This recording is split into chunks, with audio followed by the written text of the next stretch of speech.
গোটা রাজ্যরাত দেশের কথা বলবো এবং রাজ্যরাত দেশের সেই কথা বলবো যেই কথাগুলো আপনাদের জ্বালাচ্ছে পোড়াচ্ছে, রোজ সমস্যায় ফেলছে রোজ। এখন এই কোচবিহার এমন একটা জেলা যেটা লোকসভা নির্বাচন আর বিধানসভা নির্বাচনে এখানকার বহু মানুষ আছে পদ্ম ফুলের বোতাম দেখলেই প্যাঁ প্যাঁ করে বোতাম টিপেছে। 2টা বছর পর পর 2019 আর 2021, 19-এ এখান থেকে নিশীথ প্রামাণিককে জিতিয়েছেন, জিতিয়ে কেন্দ্রে পাঠিয়েছেন, সেখান থেকে কেন্দ্রের মন্ত্রী করেছেন। আবার এমনি এমনি মন্ত্রী না, অমিত শাহের ডেপুটি করেছেন, মানে দেশের যে মেজো ভাই তার আন্ডারে কাজ করছে। আর মেজো ভাইয়ের আন্ডারে কাজ করে কোচবিহারটাকে সোনায় মুড়িয়ে দিতে পারতো, কিন্তু কচকলা যেটা করতে পারতো করলো না। বিজেপির বিধায়ক 9টার মধ্যে 7 পিস, জেলার মধ্যে সবচাইতে বেশি বিজেপির এমএলএ, ভোটের সময় এসে কানের কাছে বলে গেছিল জয় শ্রীরাম, বলে সেই যে কেটে পড়লো আর আসে না, কোনো কাজের নাম নাই। বিধায়ক তহবিলের টাকায় কাজের প্রশ্ন নাই, কেন্দ্র থেকে কিছু আনার বেলাই নাই।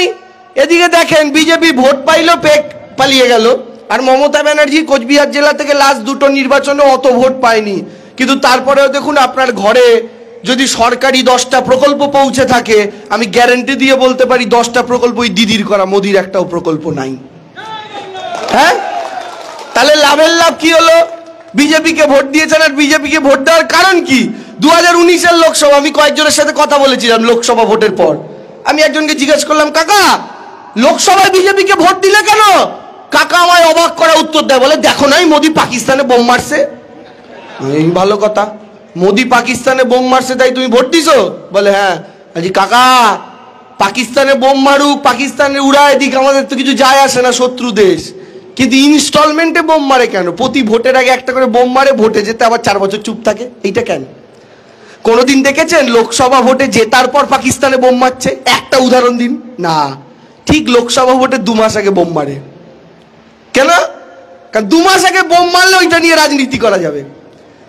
আমি কাকাকে বললাম, কাকা মোদিজি পাকিস্তানে বোম মেরেছে থেকে ভোট দিয়েছ, খুব ভালো কথা, কিন্তু মোদিজির কাছে 2টা বোম ছিল, একটা বোম তো মোদিজি পাকিস্তানে মেরেছে, আরেকটা বোম মেরেছে তোমার রান্নাঘরে।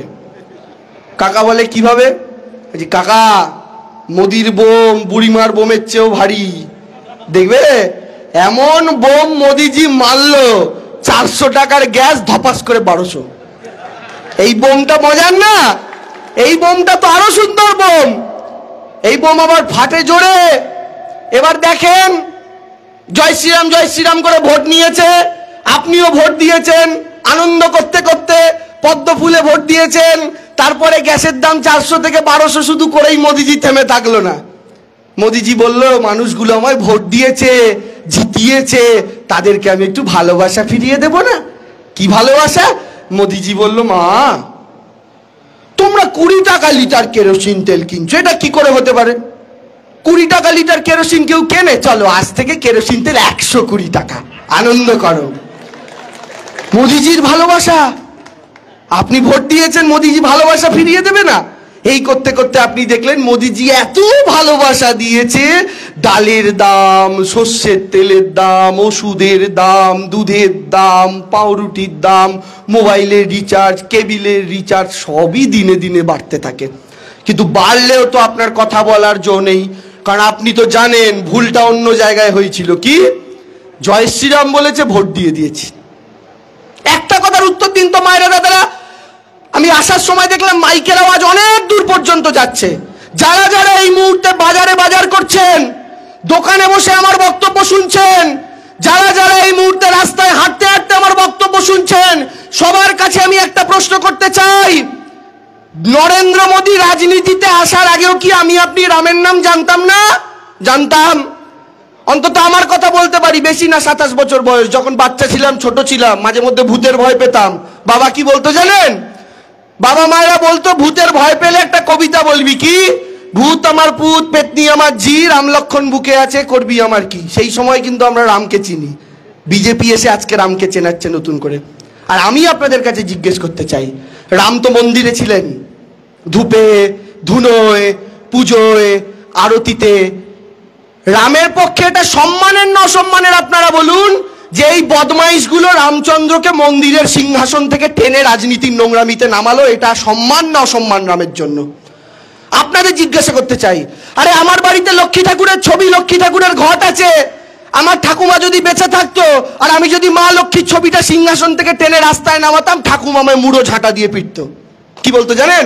ঠাকুরকে সিংহাসনে রাখতে হয়, রাস্তায় নামাতে নেই। আর এরা নিজেদের জেতার জন্য, ভোটের জন্য, রাজনীতির নোংরামির জন্য রামকে টেনে নামালো রাজনীতির ময়দানে। আর রাম কি ছেড়ে দেবে? রাম এমন রেগে গেল, এমন রেগে গেল, 2021-এর নির্বাচনে হাওয়াই চপ্পলে পড়া মেয়েটার কাছে গোহারা হারালো। রাম যদি তোমাদের সঙ্গে থাকতো তোমরা গোহারা হারতে না। মমতা ব্যানার্জি এত বড় ব্যবধানে জিততো না। উল্টো দিকে একের পর এক দিক থেকে অত্যাচার কেন্দ্রীয় সরকারে ক্ষমতায় আসার পর।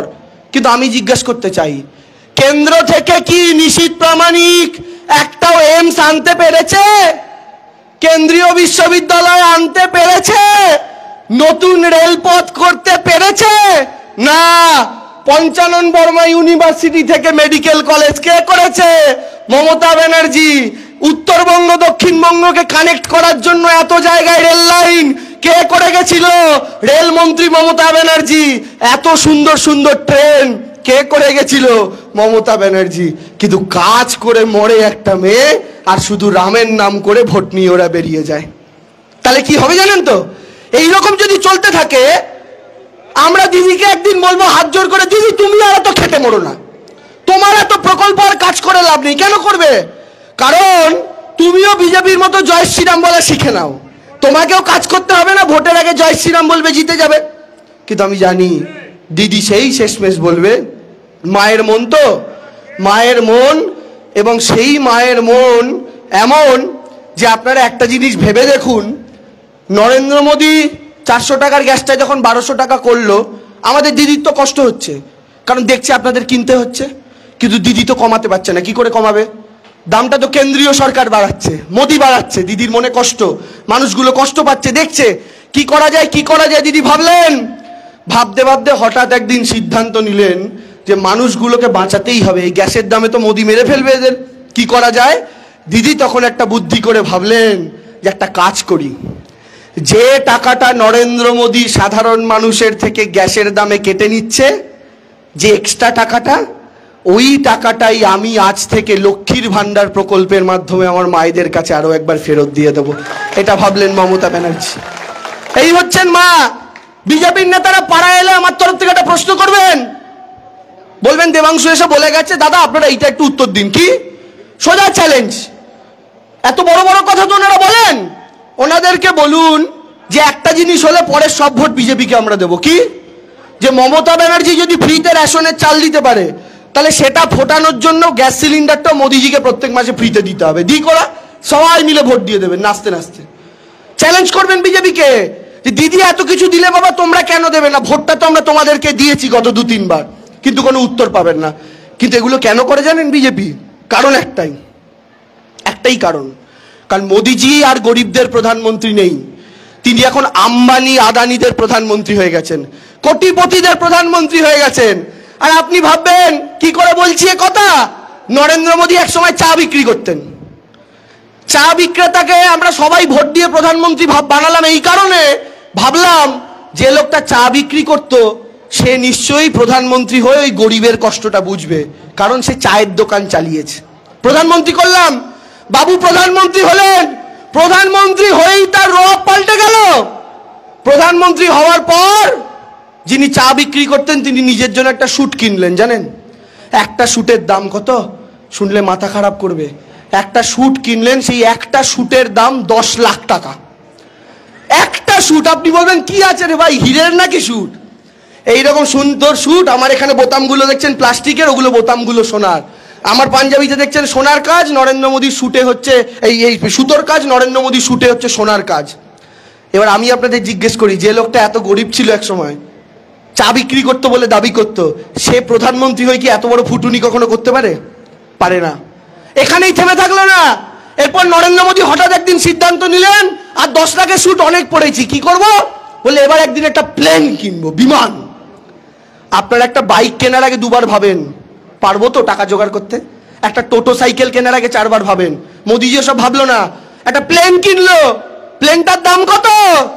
8,000 কোটি, মানে 100 হাজারে 1 লাখ, 100 লাখে 1 কোটি, এরকম 100 কোটি করতে করতে 20 বার বললে 8,000 কোটি। এই 20 বার কি বলছি, 8,000 কোটি মানে বলতে থাকুন 100 কোটি 100 কোটি করে, তারপরে কি 8,000 কোটি হবে।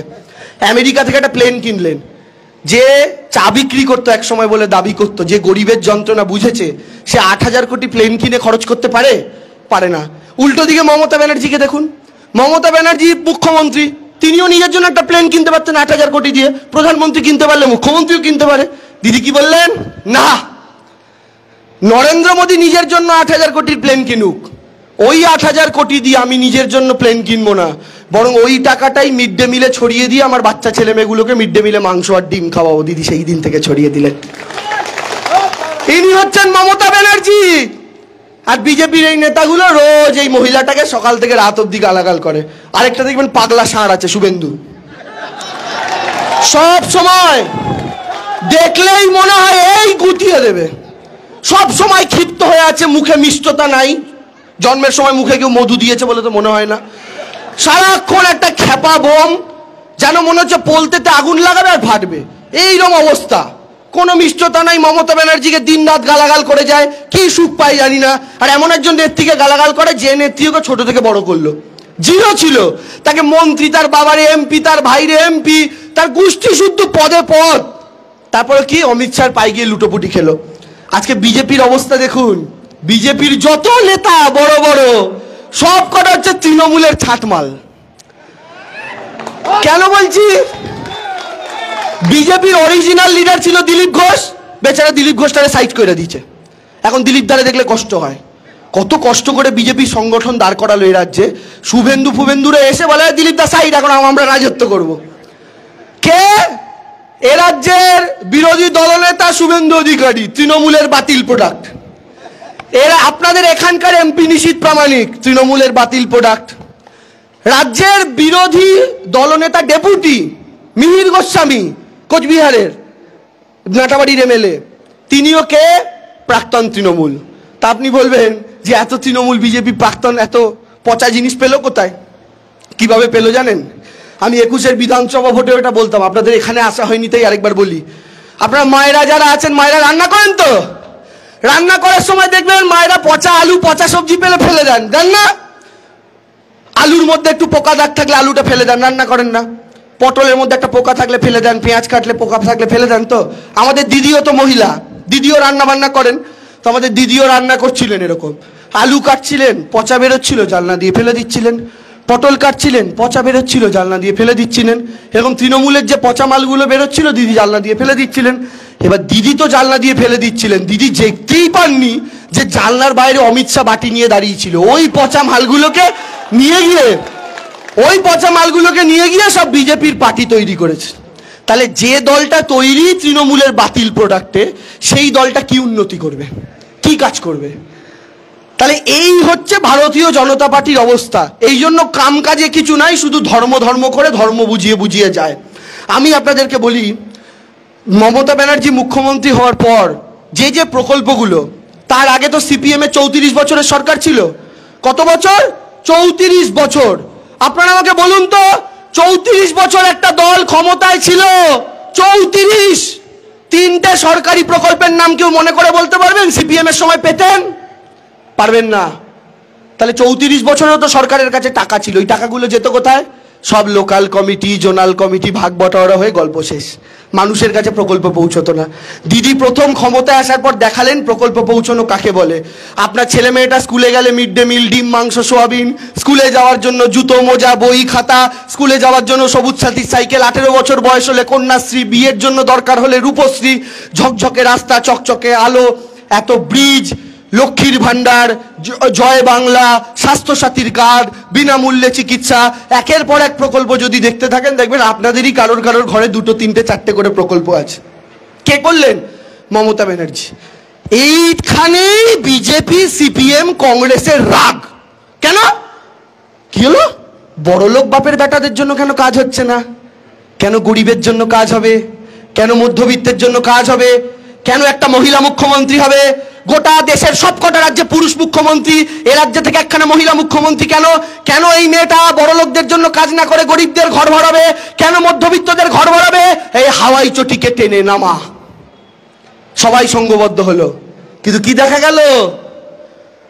মোটা বুটের থেকে অনেক বেশি ভারী হাওয়াই চটি, দামি শুটের থেকে অনেক বেশি ভারী একটা সাদা ফিনফিনে শাড়ি। তো এই শুট আর বুটের বিরুদ্ধে হাওয়াই চপ্পল আর সাদা শাড়ির লড়াইটা জিতে গেল মমতা ব্যানার্জি। জিতে গেলেন কেন? জিতে গেলেন গরিব মধ্যবিত্তের নেত্রী হিসাবে তিনি জিতে গেলেন। তাই সেই জায়গা থেকে দাঁড়িয়ে কাকে ভোট দেবেন? বিজেপিকে ভোট দিয়ে আবারও সেই ভুল করবেন? আর নাকি ধর্ম দেখে ভোট দেবেন? নাকি ধর্মকে ধর্মের জায়গায় রাখবেন, রাজনীতির ময়দানে কে কাজ করে সেটা দেখে ভোট দেবেন? দেখুন, মমতা ব্যানার্জিও হিন্দু বাড়ির মেয়ে, প্রত্যেক বছর বাড়িতে কালী পূজা করেন। মমতা ব্যানার্জি বাংলার দুর্গাপুজোকে আজকে দেখেছেন কয়েক বছর যাবৎ দুর্গাপুজো নিয়ে কি হচ্ছে? কার্নিভাল টিভিতে লাইভ দেখায় দশমীর পরে মমতা ব্যানার্জি করেন। কে করেছে? মমতা ব্যানার্জি। একের পর এক যদি আমি কাজ বলি, যখন গত বছর মমতা ব্যানার্জি প্রত্যেকটা দুর্গাপুজোর ক্লাবকে টাকা দেবেন বলে সিদ্ধান্ত নিলেন 50,000 টাকা করে, সবার আগে আদালতে কে গেছিল? বিজেপি। কেন? বিজেপি তোমরা তো বলো তোমরা হিন্দু এই সমস্ত গল্প শোনাও। মমতা ব্যানার্জি যখন হিন্দুদের উৎসব দুর্গাপুজোর ক্লাবগুলোকে টাকা দেওয়ার জন্য গেছিল, তোমরা কেন আদালতে ছুটেছিলে? কারণ এরা হচ্ছে ধান্দাবাজি হিন্দুর রাজনীতি করে। হিন্দু মুসলমানের গল্প নেই। যতদিন আপনি ভোট দেবেন ততদিন আপনার আবেগ নিয়ে খেলবে। তাই এই জায়গা থেকে কিন্তু মায়েরা দাদারা এবার বেরিয়ে আসার সময় চলে এসেছে। তাই বক্তব্য দীর্ঘায়িত না করে বলি, মমতা বন্দ্যোপাধ্যায় এবং তৃণমূল কংগ্রেসের প্রার্থীদের ভোট দিন। ভারতীয় জনতা পার্টিকে গোহারা হারিয়ে শিক্ষা দিন এই মাটি থেকে। 2-3 বার যারা আপনাদের বিশ্বাস নিয়ে খেলেছে তাদেরকে সপাটে রাজনৈতিকভাবে বুঝিয়ে দিন যে আর আপনাদের বিশ্বাস নিয়ে খেলা যায় না। কোচবিহারের মানুষকে আর বোকা বানানো যাবে না।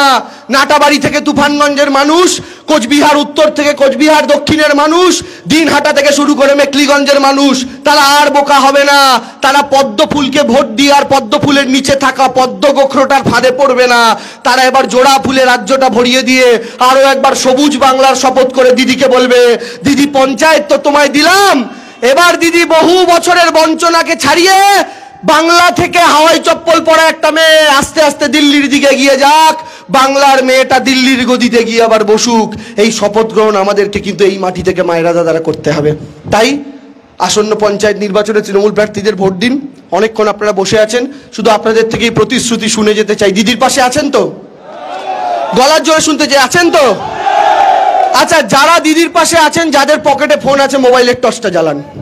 যারা দিদির পাশে আছেন, পকেটে ফোন আছে, মোবাইলের টর্চটা জ্বালান। এই আলো জ্বালাতে জ্বালাতে, আলো দোলাতে দোলাতে আজকে শপথ গ্রহণ হবে। এবং যারা এই স্টেজের দায়িত্বে আছেন, বলছি এই দুটো লাইট একটু নিভিয়ে দেবেন তো।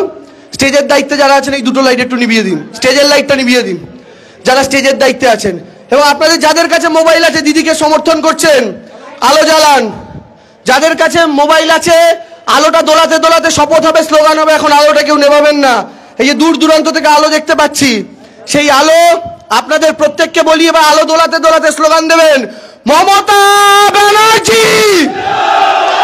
আলো দোলাতে দোলাতে মমতা ব্যানার্জি, মমতা ব্যানার্জি, মমতা ব্যানার্জি, মমতা ব্যানার্জি, তৃণমূল কংগ্রেস।